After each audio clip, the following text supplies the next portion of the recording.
So hello everyone welcome again અને કાલના લેક્ચરમાં આપણે જોયું હતું disciplines included in the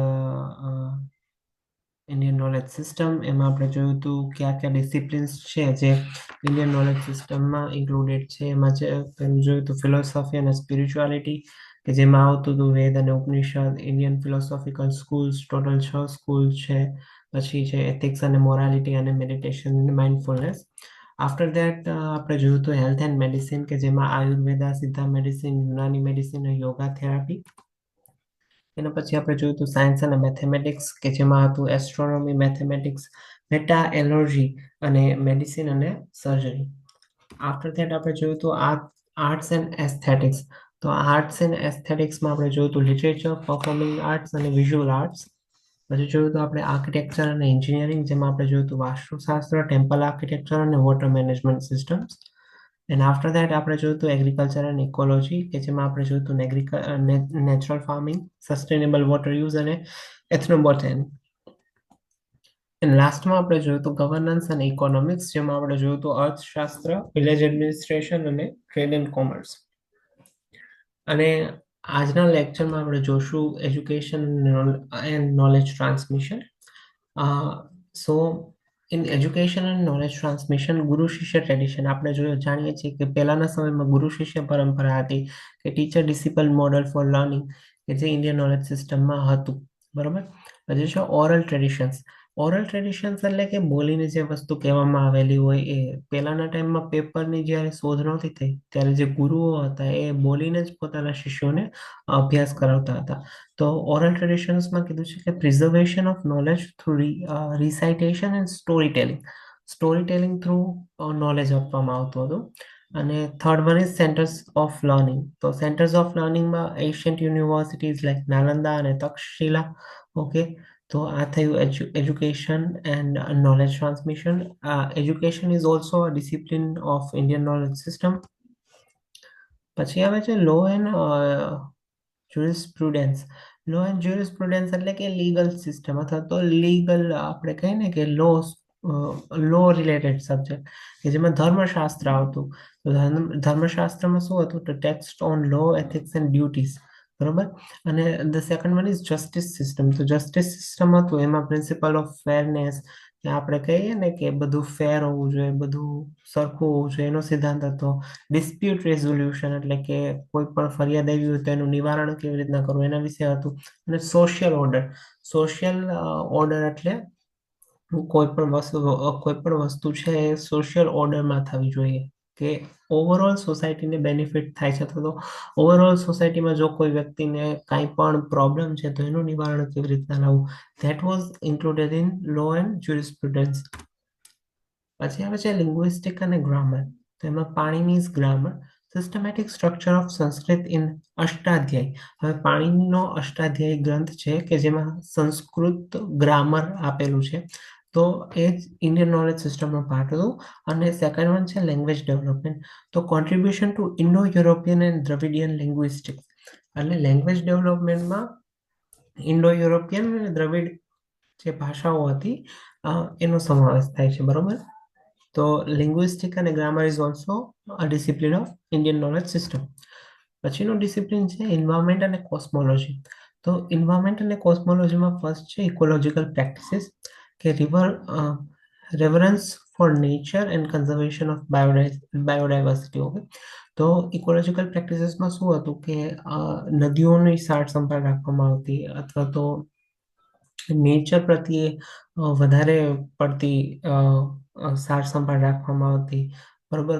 નેચરનું conservation કરવામાં આવતું. બાયોડાયવર્સિટી એટલે કે ફ્લોરા અને ફોનાનું પણ કન્ઝર્વેશન કરવામાં આવતું. Cosmology, description of the universe in texts like Surya Siddhanta, કે જેમાં આખા યુનિવર્સ એટલે કે જે બ્રહ્માંડ છે એનું આખું જે ડિસ્ક્રિપ્શન છે એ સૂર્ય સિદ્ધાંત નામના ગ્રંથમાં આપેલું છે. તો એ વસ્તુ જે છે એન્વાયરમેન્ટ અને કોસ્મોલોજીમાં ઇન્ક્લુડેડ છે. પછી છે ફૂડ અને ન્યુટ્રિશન. તો એમાં ટ્રેડિશનલ ડાયટ્સ અને ફૂડ પ્રિઝર્વેશન ઉપર ઇન્ડિયન નોલેજ સિસ્ટમમાં આપવામાં આવેલું છે. કે ટ્રેડિશનલ ડાયટમાં શું હતું કે balance of taste in Ayurveda for health. હવે બેલેન્સ ઓફ ટેસ્ટ, બરોબર, કે કોઈ પણ વસ્તુ વધારે ગળી ના થઈ જવી જોઈએ, કોઈ પણ વસ્તુ વધારે ખારી ના હોવી જોઈએ, પણ એક મિક્સ અને બેલેન્સ વાળું ફૂડ હોવું જોઈએ, જે ન્યુટ્રિશનલ ફૂડ હોવું જોઈએ, બરોબર, કે જેમાં બધા જ પ્રકારનું વિટામિન, પ્રોટીન કે જે કંઈ પણ હોય, કેલ્શિયમ, એ બધું આપણને મળી રહે. That is called a balance diet, બરોબર. તો એના વિશે ઇન્ડિયન નોલેજ સિસ્ટમમાં હતું જ તે, બરોબર. અને પછી ફૂડ પ્રિઝર્વેશન, અત્યારે જોઈએ તો ફૂડ પ્રિઝર્વેશન આપણે બહુ ધ્યાન રાખવું પડે, કારણ કે ફૂડ આઇટમ છે એ બન્યા પછી થોડા જ કલાકોમાં બગડી જાય. તો ઇન્ડિયન નોલેજ સિસ્ટમમાં ફૂડ પ્રિઝર્વેશન ઉપર પણ ઘણું બધું લખાણ છે. એમાં કીધું છે કે indigenous techniques like pickling and fermentation. તો આ બે જે સાયન્ટિફિક ટેકનિક છે એનાથી ફૂડને પ્રિઝર્વ કરવામાં આવતું, બરોબર. કારણ કે એ ટાઈમે સ્ટોરેજ તો હતા નહીં, ફ્રીજ પણ નહોતા. તો કોઈ પણ જે ખોરાક છે એને પ્રિઝર્વ કરવું હોય તો જે એશિયન ટેકનિક્સ હતી એ આજની તારીખે પણ રિલેવન્ટ છે, બરોબર. તો અહીંયા આપણે ડિસિપ્લિન પૂરા કર્યા, બરોબર. ઇન્ડિયન નોલેજ સિસ્ટમમાં આ 12 ડિસિપ્લિન આપણે જોયા. આપણે સ્ટાર્ટ કર્યું હતું ફિલોસોફી અને સ્પિરિચ્યુઆલિટીથી, કે જેમાં આપણે જોયું ડિસિપ્લિન એટલે કે સબ્જેક્ટ, બરોબર. ઇન્ડિયન નોલેજ સિસ્ટમમાં કયા કયા સબ્જેક્ટ વિશે લખવામાં આવેલું હતું, બરોબર. કયા કયા સબ્જેક્ટ ઉપર બુકો લખાયેલી છે ઇન્ડિયન નોલેજ સિસ્ટમમાં, તો એ બધા ડિસિપ્લિન અહીં આપેલા છે. આનાથી વધારે પણ હોઈ શકે, જો તમે ગૂગલ ઉપર સર્ચ કરો તો કદાચ આનાથી વધારે ડિસિપ્લિન પણ હોઈ શકે, બટ મેજર આટલા છે. પેલું છે ફિલોસોફી અને સ્પિરિચ્યુઆલિટી, કે જેમાં આપણે જોયું વેદ અને ઉપનિષદ. પછી ઇન્ડિયન ફિલોસોફિકલ સ્કૂલ જોઈ, પછી એથિક્સ અને મોરાલિટી અને મેડિટેશન અને માઇન્ડફુલનેસ. પછી આપણે જોયું હેલ્થ અને મેડિસિનની બીજો ડિસિપ્લિન છે, કે જેમાં આયુર્વેદા, સિદ્ધા મેડિસિન, યુનાની મેડિસિન અને યોગા થેરાપી વિશે માહિતી આપેલી છે. પછી જોયું સાયન્સ એન્ડ મેથેમેટિક્સ, કે જેમાં એસ્ટ્રોનોમી, મેથેમેટિક્સ, મેટાયોલોજી, મેડિસિન અને સર્જરી ઉપર ઇન્ફોર્મેશન આપેલી છે. પછી આર્ટ્સ એન્ડ એસ્થેટિક્સ જોયું, કે જેમાં લિટરેચર, પરફોર્મિંગ આર્ટ્સ અને વિઝ્યુઅલ આર્ટ્સ, આ ત્રણ ઉપર ઇન્ફોર્મેશન આપેલી છે. પછી આર્કિટેક્ચર અને એન્જિનિયરિંગમાં આપણે જોયું Vastushastra, temple architecture, water management system. પછી જોયું એગ્રીકલ્ચર અને ઇકોલોજી, કે જેમાં natural farming, sustainable water use અને એથનોબોટેનિક. પછી ગવર્નન્સ અને ઇકોનોમિક્સમાં આપણે જોયું કે અર્થશાસ્ત્ર છે, વિલેજ એડમિનિસ્ટ્રેશન છે, ટ્રેડ અને કોમર્સ છે. પછી એજ્યુકેશન અને નોલેજ ટ્રાન્સમિશનમાં આપણે જોયું ગુરુ શિષ્ય પરંપરા હતી, ઓરલ ટ્રેડિશન હતા, સેન્ટર ઓફ લર્નિંગ હતા. સેન્ટર ઓફ લર્નિંગમાં એશિયન યુનિવર્સિટીઝ લાઇક નાલંદા અને તક્ષશિલા જેવી એશિયન યુનિવર્સિટીઓ હતી. લો એન્ડ જ્યુરિસ્પ્રુડન્સમાં આપણે જોયું ધર્મશાસ્ત્ર હતા, જસ્ટિસ સિસ્ટમ હતી. લિંગ્વિસ્ટિક અને ગ્રામરમાં જોયું કે પાણીનું અષ્ટાધ્યાયી કરીને સંસ્કૃત વ્યાકરણનો ગ્રંથ હતો. લેંગ્વેજ ડેવલપમેન્ટમાં ઇન્ડો યુરોપિયન અને દ્રવિડ લેંગ્વેજ ઉપર ઘણું બધું લખવામાં આવેલું છે. એન્વાયરમેન્ટ અને કોસ્મોલોજીમાં ઇકોલોજીકલ પ્રેક્ટિસીસ હતી. કોસ્મોલોજી એટલે કે બ્રહ્માંડને રિલેટેડ સ્ટડી. ફૂડ અને ન્યુટ્રિશનમાં આપણે જોયું ટ્રેડિશનલ ડાયટ્સ હતી, કે જેમાં બેલેન્સ ઓફ ટેસ્ટ, જેને રસ કહેવામાં આવે, બરોબર, in Ayurveda for health. Food પ્રિઝર્વેશનમાં આપણે જોયું કે ફર્મેન્ટેશન અને પિકલિંગ જેવી ટ્રેડિશનલ ટેકનિક્સનો યુઝ થતો હતો. તો આ જે બધા હતા એ ડિસિપ્લિન હતા ઇન્ડિયન નોલેજ સિસ્ટમના. Then now we look on to the historical developments, scope of Indian knowledge system and Indian knowledge system in ancient India and in modern India.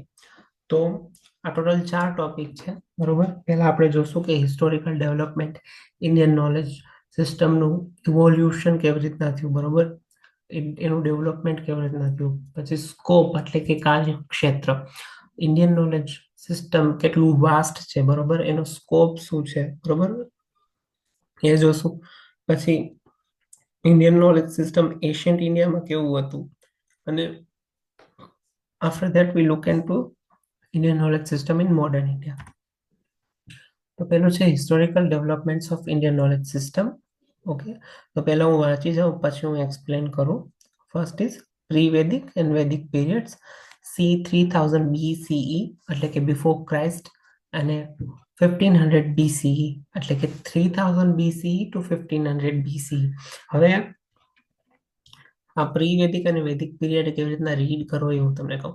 C 3000 BCE એટલે કે બિફોર ક્રાઇસ્ટ 3000 યર્સ એટલે કે 3000 વર્ષો પહેલા થી લઈને 1500 વર્ષ પહેલા એટલે કે 1500 BCE એટલે 3000 વર્ષ થી લઈને એટલે કે આજથી 3000 વર્ષ પહેલા અને આજથી 15 વર્ષ પહેલા, હવે એ બે વચ્ચેનો જે ગાળો છે બરોબર, જે 1500 વર્ષનો, that is called pre-Vedic and Vedic periods, બરોબર.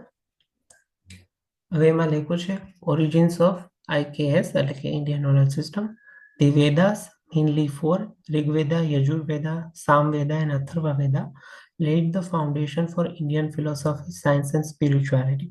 તો કે જે ચાર મેઇન વેદો હતા, ઋગ્વેદ, યજુર્વેદ, સામવેદ અને અથર્વવેદ, આ ચારેય ભેગા મળીને ફાઉન્ડેશન બનાવ્યું. કેનું? તો કે ઇન્ડિયન ફિલોસોફી, સાયન્સ અને સ્પિરિચ્યુઆલિટીનું, બરોબર. પછી છે knowledge transmission, oral traditions through Shruti, what is heard, and Smriti, what is remembered, બરોબર.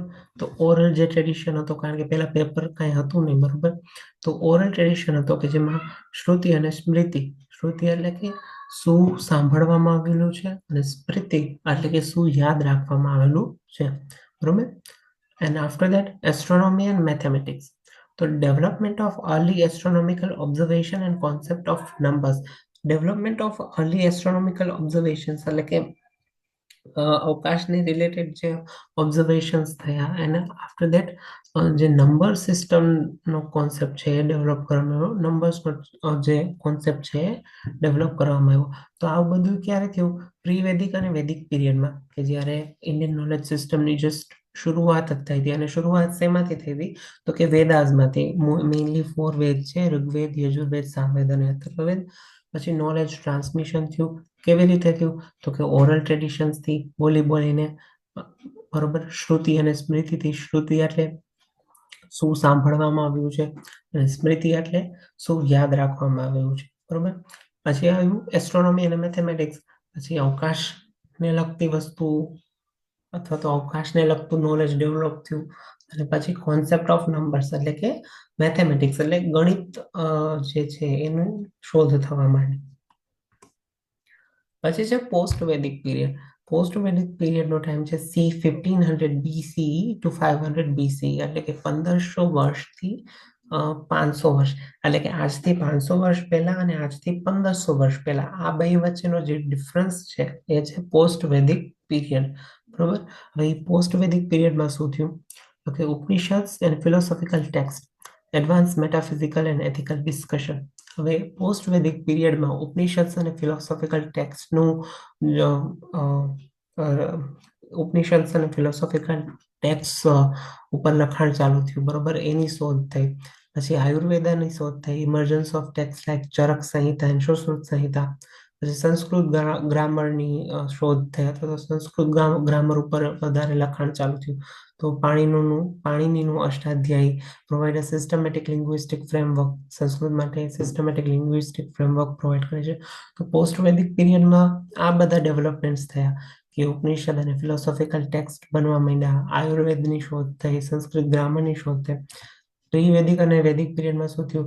તો કે ઇન્ડિયન નોલેજ સિસ્ટમની શરૂઆત થઈ, બરોબર. શેમાંથી શરૂઆત થઈ? તો કે વેદોમાંથી. 4 વેદ જે છે એમાંથી શરૂઆત થઈ, નોલેજ ટ્રાન્સફર થયું, એસ્ટ્રોનોમી અને મેથેમેટિક્સની શોધ થઈ પ્રી વેદિક અને વૈદિક પીરિયડ્સમાં.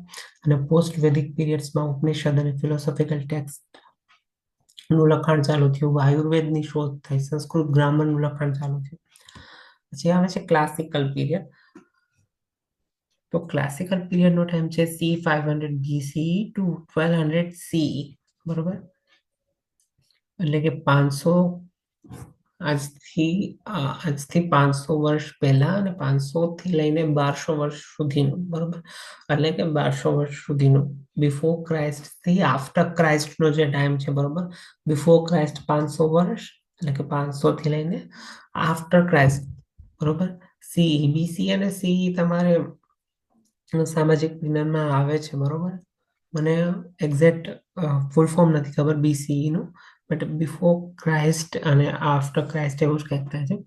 તો એ જે છે એ ક્લાસિકલ પીરિયડ છે. તો ટોટલ 3 પીરિયડ થયા. પહેલો થયો પ્રી વેદિક અને Vedic period, the second one is post Vedic period અને third one is classical period. તો ક્લાસિકલ પીરિયડમાં શું થયું? Centres of learning, establishment of Nalanda, Takshashila and Vikramashila university. Classical પીરિયડમાં શું થયું કે યુનિવર્સિટીઝ ની સ્થાપના થઈ, establishment of ancient universities like Nalanda, Takshashila અને વિક્રમશિલા જેવી યુનિવર્સિટી એજ્યુકેશનલ ઇન્સ્ટિટ્યુશન્સનું ડેવલપમેન્ટ ચાલુ થવામાં થયું, એમનું ફાઉન્ડેશન બનવા માંડ્યું. પછી છે મેથેમેટિક્સ અને એસ્ટ્રોનોમી. તો એ ક્લાસિકલ પીરિયડમાં મેથેમેટિક્સ અને એસ્ટ્રોનોમીમાં કોન્ટ્રીબ્યુશન વધ્યું.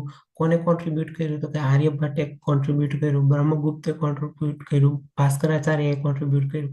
એવી રીતના કરતા કરતા મેથેમેટિક્સ અને એસ્ટ્રોનોમી જેવા સબ્જેક્ટ્સ નો જે ગાળો છે એ વધવા માંડ્યો. પછી આર્કિટેક્ચર અને આર્ટ્સ આવ્યું, તેમાં ફ્લોરિશિંગ ઓફ ટેમ્પલ આર્કિટેક્ચર અને ક્લાસિકલ આર્ટ ફોર્મ્સની શરૂઆત થઈ. પછી અર્થશાસ્ત્ર, કૌટિલ્યએ ગવર્નન્સ, ઇકોનોમિક્સ અને સ્ટ્રેટેજી ઉપર અર્થશાસ્ત્ર લખ્યું, એ ક્લાસિકલ પીરિયડમાં કર્યું.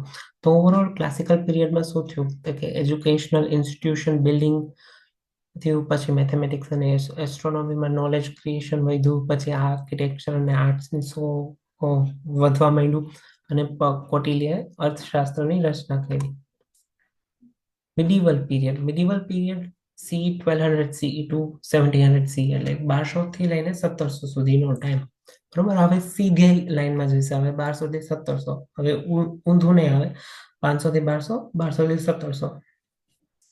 તો કે મિડિવલ પીરિયડમાં શું થયું? Integration with Islamic knowledge. બરોબર. Synthesis of Indian and Persian knowledge in areas like medicine અને આર્કિટેક્ચર. તો હવે મિડિવલ પીરિયડમાં શું થયું કે કોલેબરેશન થવા માંડ્યું. બરોબર. અને ઇન્ડિયન નોલેજ સિસ્ટમનું ઇસ્લામિક નોલેજ સાથે કોન્ટ્રીબ્યુશન થયું. બરોબર. કે જેનાથી ઇન્ડિયન અને પર્શિયન નોલેજના એરિયામાં વધારો થયો. મેડિસિન અને આર્કિટેક્ચર જેવા ફિલ્ડ્સમાં પણ નોલેજમાં વધારો થયો. પછી ભક્તિ અને સૂફી મુવમેન્ટ. તો કે સ્પિરિચ્યુઅલ અને cultural renewal through poetry and music. ભક્તિ મુવમેન્ટ અને સૂફી મુવમેન્ટ, તો આ હિસ્ટોરિકલ મુવમેન્ટ છે. ભક્તિ આંદોલન અને સૂફી આંદોલન આપણે સામાજિક વિજ્ઞાનમાં જે ભણીએ છીએ. પછી થયા ટેકનોલોજીકલ એડવાન્સમેન્ટ. તો કે development in metallurgy, textiles and agriculture. તો એ બધું મિડિવલ પીરિયડમાંથી. બરોબર. અને ઇવન મિડિવલ પીરિયડમાં ઇસ્લામિક નોલેજ એટલે કે આપણે ભારત ઉપર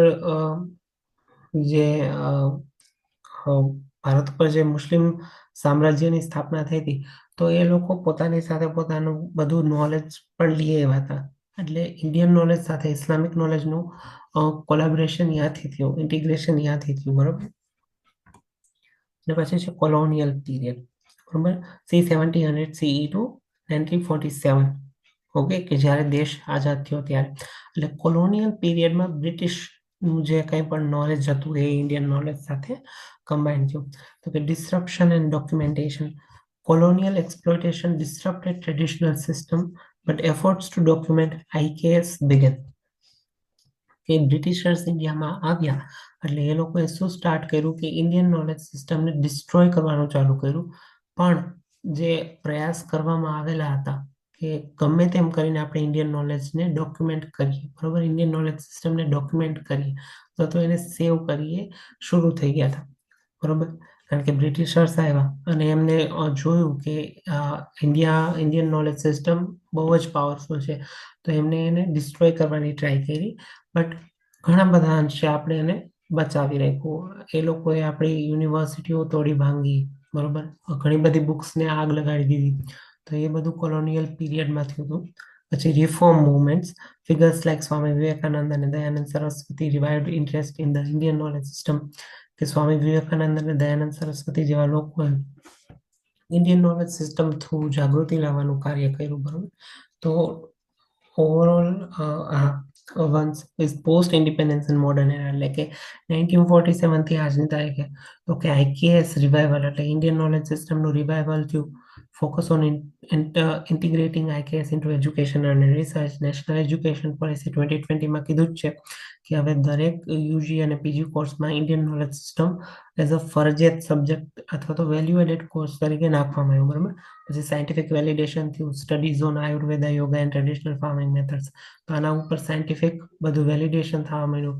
પછી ગ્લોબલ રિકોગ્નિશન. તો UNESCO recognises of yoga and other IKS elements. તો કે યુનેસ્કોએ યોગા અને અધર ઇન્ડિયન નોલેજ સિસ્ટમના જે એલિમેન્ટ છે એને રિકોગ્નાઇઝ કર્યા. તો એ પોસ્ટ ઇન્ડિપેન્ડન્ટ અને મોડર્ન એરા હતો. તો historical development of Indian knowledge system કેવી રીતે થયું અને કયા કયા પીરિયડ આપણે યાદ રાખવાના છે, બરોબર? તો એમાં પહેલું છે પ્રી વેદિક અને વેદિક પીરિયડ, કે જેમાં જસ્ટ ઇન્ડિયન નોલેજ સિસ્ટમ નો ઓરિજિન થયું હતું, બરોબર? બિગિનિંગ હતી, શરૂઆત હતી. એમાં મેઇન જે આપણા 4 વેદ હતા, ઋગ્વેદ, યજુર્વેદ, સામવેદ અને અથર્વવેદ, એને ઇન્ડિયન ફિલોસોફી, સાયન્સ અને સ્પિરિચ્યુઆલિટીનું ફાઉન્ડેશન નાખ્યું. પછી ગુરુ શિષ્ય પરંપરા થ્રુ નોલેજ ટ્રાન્સફર થયું, એસ્ટ્રોનોમી અને મેથેમેટિક્સ જેવા સબ્જેક્ટ ડેવલપ થયા. પછી આવ્યો પોસ્ટ વેદિક એરા, કે જેમાં ઉપનિષદ અને ફિલોસોફિકલ ટેક્સ ઉપર વધારે ધ્યાન આપવામાં આવ્યું. આયુર્વેદા ડેવલપ થયું, સંસ્કૃત ગ્રામર ડેવલપ થયું, કે જેમાં પાણિનીનું અષ્ટાધ્યાયી ગ્રંથ મહત્વનો સંસ્કૃત વ્યાકરણનો ગ્રંથ કહેવાય છે, બરોબર? પછી એવો ક્લાસિકલ પીરિયડ, કે જેમાં central of learning, centres four learning, એટલે કે યુનિવર્સિટીઓ સ્થપાણી, નાલંદા, તક્ષશિલા અને વિક્રમશિલા, બરોબર? પછી મેથેમેટિક્સ અને એસ્ટ્રોનોમીમાં કોન્ટ્રીબ્યુશન વધ્યું, કે જેમાં આર્યભટ્ટ, બ્રહ્મગુપ્ત અને ભાસ્કરાચાર્ય જેવા વિદ્વાનોએ પોતાનું કોન્ટ્રીબ્યુશન આપ્યું. પછી આર્કિટેક્ચર અને આર્ટમાં વધારો થયો. પછી કૌટિલ્યએ અર્થશાસ્ત્ર જેવા ગ્રંથની રચના કરી, એ classical period. After classical period medieval period આવ્યો, કે જ્યારે ભારતમાં મુસ્લિમ શાસન આવ્યું, બરોબર? મુસ્લિમ શાસનથી શું થયું, તો કે ઇન્ટિગ્રેશન થયું ઇસ્લામિક નોલેજનું ઇન્ડિયન નોલેજ સિસ્ટમ સાથે. પછી ભક્તિ મુવમેન્ટ અને સૂફી મુવમેન્ટ આવી, કે જેમાં પોએટ્રી અને મ્યુઝિક થ્રુ પણ ઇન્ડિયન નોલેજ સિસ્ટમ ઇન્ક્રીઝ થયું, અથવા તો નવું નોલેજ ક્રિએટ થયું. પછી ટેકનોલોજીકલ એડવાન્સમેન્ટ થયા, બરોબર? પછી એવો કોલોનિયલ પીરિયડ, કે જે ટાઈમે ઇન્ડિયન નોલેજ સિસ્ટમને ડિસ્ટ્રોય કરવામાં આવ્યું હતું, બરોબર? અથવા તો ડિસ્ટ્રોય કરવાના પ્રયાસો કરવામાં આવ્યા હતા બ્રિટિશર્સ દ્વારા, પણ મહદઅંશે જે બચાવ કરવામાં આવ્યો, ડોક્યુમેન્ટેશન કરવામાં આવ્યું ઇન્ડિયન નોલેજ સિસ્ટમનું, એ ચાલુ કરી દેવામાં આવ્યું હતું બ્રિટિશર્સના ટાઈમથી જ તે. પછી રિફોર્મ મુવમેન્ટ થયા. રિફોર્મર્સમાં કોણ આવ્યું હતું? સ્વામી વિવેકાનંદ અને દયાનંદ સરસ્વતી જેવા રિફોર્મર્સ હતા, જે ઇન્ડિયન નોલેજ સિસ્ટમ અને બચાવવા માંગતા હતા. એ લોકો આગળ આવ્યા અને રિફોર્મ મુવમેન્ટ ચાલુ કર્યા. પછી પોસ્ટ ઇન્ડિપેન્ડન્સ અને મોડર્ન એરામાં શું થયું, તો કે ઇન્ડિયન નોલેજ સિસ્ટમનું પાછું રિવાઇવલ થયું, કે જેમાં ઇન્ડિયન નોલેજ સિસ્ટમને આજની જે મોડર્ન એજ્યુકેશન પોલિસી છે એમાં એડ કરવામાં આવ્યું. પછી સાયન્ટિફિક વેલિડેશન, તો કે આયુર્વેદા, યોગા અને ટ્રેડિશનલ ફાર્મિંગ મેથડ્સ ઉપર સાયન્ટિફિક રિસર્ચ થયા, બરોબર? અને ઇમ્પ્રૂવ થયા, કે ના, આ જે વસ્તુ છે આ ખોટી નથી પણ સાચી છે. પછી ગ્લોબલ રિકોગ્નિશન મળ્યું, એટલે કે યુનેસ્કો તરફથી યોગા અને ઇન્ડિયન નોલેજ સિસ્ટમના જે બીજા એલિમેન્ટ્સ છે એને ગ્લોબલ રિકોગ્નિશન મળ્યું. તો આવી રીતના જે આખું જે હિસ્ટોરિકલ ડેવલપમેન્ટ છે ઇન્ડિયન નોલેજ સિસ્ટમનું થયું, કે જેમાં પ્રી વેદિક અને વેદિક પીરિયડ્સથી લઈને આપણે જોયું પોસ્ટ ઇન્ડિપેન્ડન્સ અને મોડર્ન એરા. તો આપણે તમને ક્વેશ્ચન પૂછાય કે write the historical development of Indian knowledge system, તો યુ કેન રાઇટ કે પહેલા પ્રી વેદિક અને વેદિક પીરિયડ હતા, then post Vedic period, then classical period, then medieval period, then colonial period, and after that last post independence or modern period. હવે છે scope of Indian knowledge system. આપણે એક કામ કરીએ, scope આપણે કાલે લઈએ, આજ માટે આપણે આટલું બસ. ઓકે, આપણે આજે જોયું કે ડિસિપ્લિન બાકી જે આપણે હતા, એજ્યુકેશન અને નોલેજ ટ્રાન્સમિશન એક ડિસિપ્લિન છે, પછી લો એન્ડ જ્યુરિસ્પ્રુડન્સ એક ડિસિપ્લિન છે, લિંગ્વિસ્ટિક અને ગ્રામર, એન્વાયરમેન્ટ અને કોસ્મોલોજી, ફૂડ અને ન્યુટ્રિશન, અને પછી આપણે આજે જોયું historical development of Indian knowledge system. તો કે હિસ્ટોરિકલ ડેવલપમેન્ટ કઈ રીતે થયું ઇન્ડિયન નોલેજ સિસ્ટમનું. પ્રી વેદિક અને વેદિક પીરિયડ હતો, પોસ્ટ વેદિક પીરિયડ હતો, પછી ક્લાસિકલ પીરિયડ આવ્યો, પછી મિડિવલ પીરિયડ આવ્યો. એટલે ક્લાસિકલ પીરિયડ, પ્રી વેદિક અને વેદિક પીરિયડમાં શું થયું હતું, કે ઋગ્વેદ, યજુર્વેદ, સામવેદ અને અથર્વવેદ જેવા ગ્રંથોમાંથી ઇન્ડિયન નોલેજ સિસ્ટમ ડેવલપ થયું. પોસ્ટ વેદિક પીરિયડમાં ઉપનિષદ અને ફિલોસોફિકલ ટેક્સ ડેવલપ થયા, આયુર્વેદ આવ્યું, સંસ્કૃત ગ્રામર આવ્યું. ક્લાસિકલ પીરિયડમાં નાલંદા, તક્ષશિલા, વિક્રમશિલા જેવી યુનિવર્સિટીઓની એસ્ટાબ્લિશમેન્ટ થઈ. મેથેમેટિક્સ અને એસ્ટ્રોનોમીમાં મોટા મોટા વિદ્વાનોએ શોધખોળ કરી, જેમ કે આર્યભટ્ટ, બ્રહ્મગુપ્ત અને ભાસ્કરાચાર્ય. પછી આર્કિટેક્ચર અને આર્ટમાં રિફોર્મ થયા. પછી અર્થશાસ્ત્રની રચના કરી કૌટિલ્યે. પછી મિડિવલ પીરિયડ આવ્યો કે જ્યારે મુસ્લિમ સત્તા ભારતમાં આવી, મુસ્લિમ શાસકો ભારતમાં આવ્યા, ત્યારે ઇન્ડિયન નોલેજ સિસ્ટમનું ઇસ્લામિક નોલેજ સાથે ઇન્ટિગ્રેશન થયું, ભક્તિ મુવમેન્ટ અને સૂફી મુવમેન્ટ થઈ, ટેકનોલોજીકલ એડવાન્સમેન્ટ થયા. પછી કોલોનિયલ પીરિયડ એટલે કે જ્યારે બ્રિટિશર્સ ઇન્ડિયામાં આવ્યા ત્યારે ઇન્ડિયન નોલેજ સિસ્ટમનું ડિસ્રપ્શન થઈ ગયું અને Britishers Indian knowledge system destroy કરવા માંગતા હતા, પણ એ ટાઈમે ઇન્ડિયન નોલેજ સિસ્ટમનું ડોક્યુમેન્ટેશન ઓલરેડી ચાલુ થઈ ગયું હતું, એટલે જે પણ કંઈ બચાવી શકીએ આપણે બચાવી શકીએ. પછી રિફોર્મ મુવમેન્ટ આવ્યું કે જેમાં સ્વામી વિવેકાનંદ અને દયાનંદ સરસ્વતી જેવા લોકોએ ઇન્ડિયન નોલેજ સિસ્ટમને બચાવવા માટે વિવિધ પ્રવૃત્તિઓ હાથમાં ધરી. પછી પોસ્ટ ઇન્ડિપેન્ડન્ટ અને મોડર્ન એરામાં શું થયું કે આઝાદી પછી ઇન્ડિયન નોલેજ સિસ્ટમના રિવાઇવલ ઉપર ફોકસ કરવામાં આવ્યું, એનું સાયન્ટિફિક વેલિડેશન કરવામાં આવ્યું અને ઇન્ડિયન નોલેજ સિસ્ટમને ગ્લોબલ રિકોગ્નિશન મળ્યું. બરોબર, તો આ હતું historical development of Indian knowledge system. અને હું તમારા બધાનો આભાર માનું છું શાંતિથી લેક્ચર સાંભળવા માટે. અને તમને કોઈ પણ ડાઉટ હોય તો please comment on this lecture. Okay, so this is for today. Thank you.